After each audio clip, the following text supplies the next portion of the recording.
Hello! Welcome, fellow introverted art enthusiast. Thank you for coming back to Introvert's channel. Today we are having another go at video game fan art. Yay! Specifically, we are diving into the world of Another Code. For those of you who are unfamiliar, new to the title, it is a recent game released on the Nintendo Switch with the name Another Code Recollection. And I absolutely love the storytelling of the game. It's world building, its characters, all in all, and I played through the entire game twice by now, and I remember that I was so excited when I first turned on the Switch to play it. This is because this game's art style heavily influenced how I drew characters. It has this half anime, half Western comic style look. It is what I've been adopting since I've started drawing digital art years ago, and I'm beyond excited to create some mind-blowing fan art for this hidden gem, and I can't wait to share my process with you all. Why did I say that it's half anime, half Western is that when you look at the characters, they clearly have the touch of Japanese anime in it, but they don't have the big bright eyes, like sparkly eye pupils. They don't have these dramatic fashion and hairstyle, nor the clean cell shading that are usually adopted in anime and manga. But instead they look relatively more realistic. Fashion-wise, they wear jeans, shirts, suits, and design-wise, they have normal body proportions, and they don't have those dramatic poses. The body movements are relatively more realistic, and also the setting of the story is, I think, in the US, so everybody has an English name. Even in the Japanese version, in the original version, the characters they all have English names. And also in terms of the art style, they have very much like artistic expression of the styles, how to say it. So in the game, other than the 3D models, they would have 2D hand-drawn illustrations. For example, in the character profiles, and also in cutscenes where they show memories of past events. So instead of 3D models walking around, they would use 2D illustrations to show the time difference. And in those occasions, you can see that the style heavily emphasized brushstrokes and like pencil textures, things like that, instead of the mechanical, clean line work that traditional anime usually have, which I think makes it so unique from other Japanese games, and I like it very much, and therefore I have adopted a similar style. I can't say it's exactly the same for my own artwork for years. But wait a minute, a cautious view, like you might say. The game was released just 2 months ago. How can it influence my art style anyway? Well, yes, I'm glad you noticed. And if you look at the teaser trailer on Nintendo's YouTube channel, it does indeed show that the game was released in January this year, and its release was announced, I guess, just 6 months prior that date. The teaser itself shows somehow very little of the gameplay, but just the premise of the story, showing that the main character, Ashley, the white-haired girl, and the center of the artwork there, who was trying to find her father. And some viewers, some people who looked at the trailer who are not familiar with the game, didn't even understand why it's considered a game, because it doesn't show gameplay specifically. But you see, the game's history goes back to almost 20 years. In 2005, an NDS game, Another Code 2 Memories, made by a Japanese developer from Team Sync, was released. The game was one of the earliest DS games out there because the release date of the Nintendo DS console itself was just 3 months before. And I don't want to spoil too much of the game's story, considering the story is, in my opinion, one of its best elements out there, and it's very enjoyable to figure everything out by yourself. I want to show my appreciation and give tribute to one of my all-time favorite game, but if I was about to say something spoilery, I'll give you a heads up and you can mute the video for 10 seconds or so, but I don't think I will. Or even if I think I'll say something that is spoiler-ish, I'll make it so fake that you don't even understand what I'm talking about. Anyway, about the gameplay itself, it's mainly puzzle solving. Imagine an escape room setting and you go around a big mansion to find clues and combine tools to proceed deeper and deeper into the building. But there is no scare element, so people, they think of escape room, they immediately think of zombies and like those horror escape room, right? But it doesn't have that. So if you're not into horror escape rooms, you can be rest assured and play this game with a calm mind. In fact, I think the atmosphere of this game is quite the opposite. The feeling I got from this game is serene, calm, and sometimes emotional. It has sad elements, including the theme of death, like dealing with the loss of a loved one and remembering their legacy. Like it is a pretty big theme, is to remember those who passed.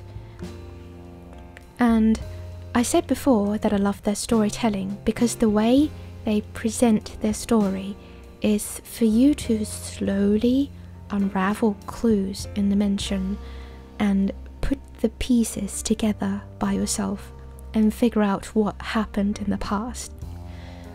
Now, I know it's a weird comparison, but remember when people say that Dark Souls and Elden Ring storytelling is good because the world view actually comes from item descriptions, character designs, and subtle things like that.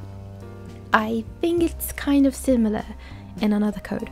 I don't know if the comparison is a valid one, but in another code it is also like that. You collect items.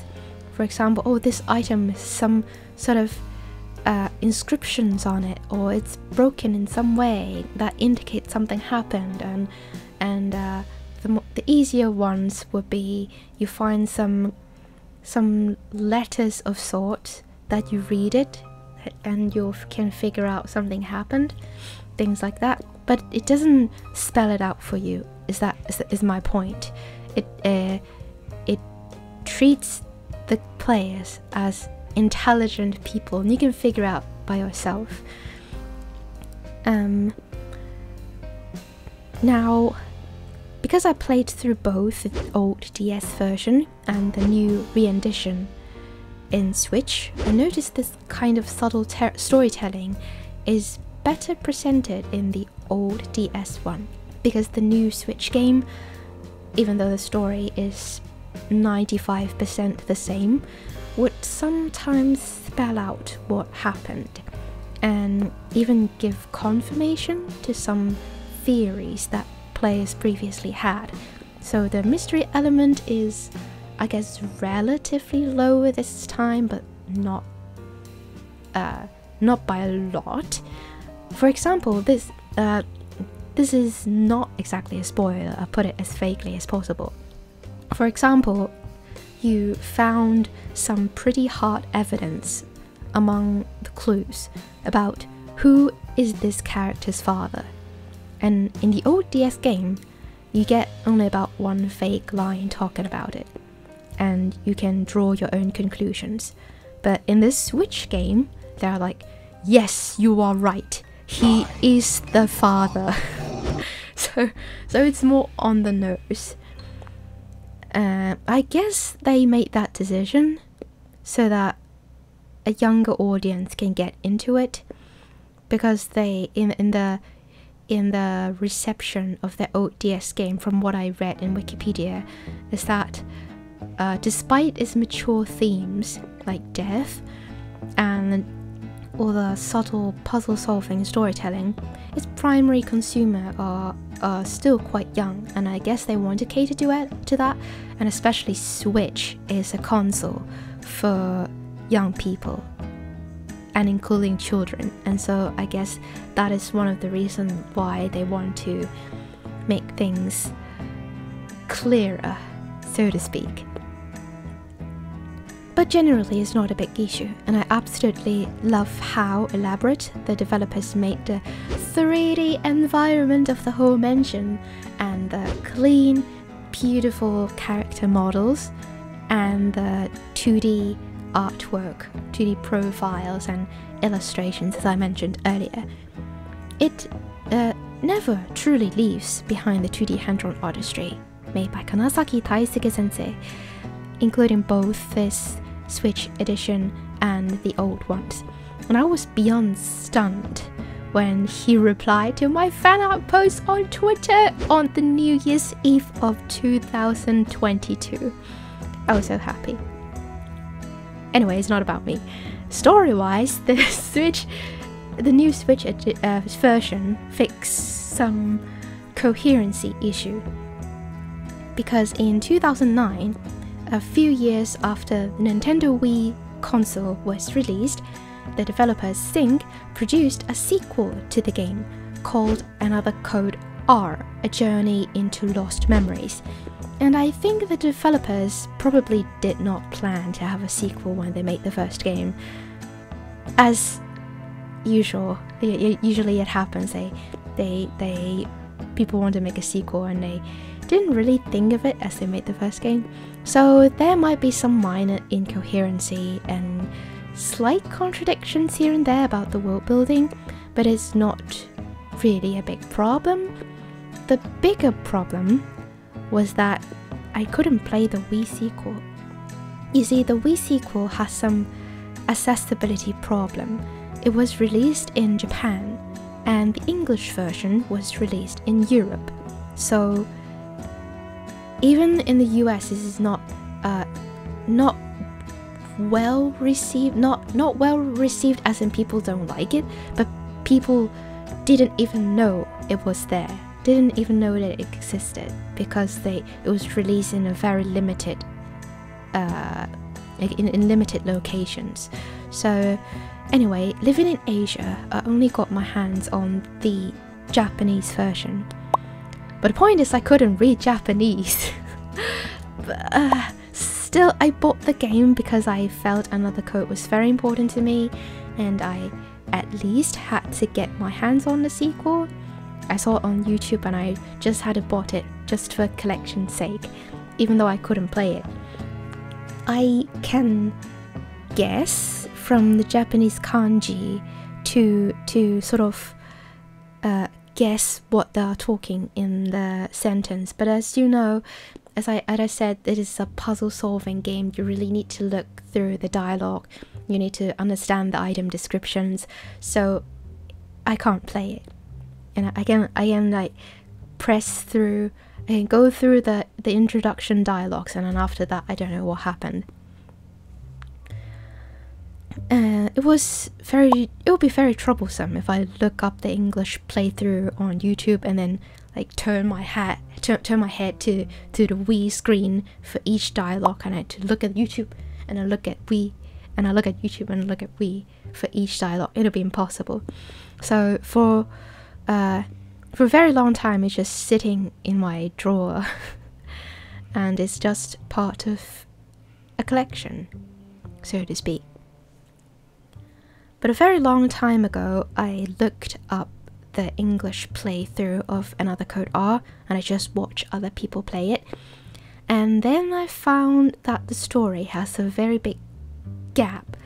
And this is not a spoiler, but other than the main character Ashley's story, her sidekick character in the sequel also has some issue that has their storyline that needed to be resolved.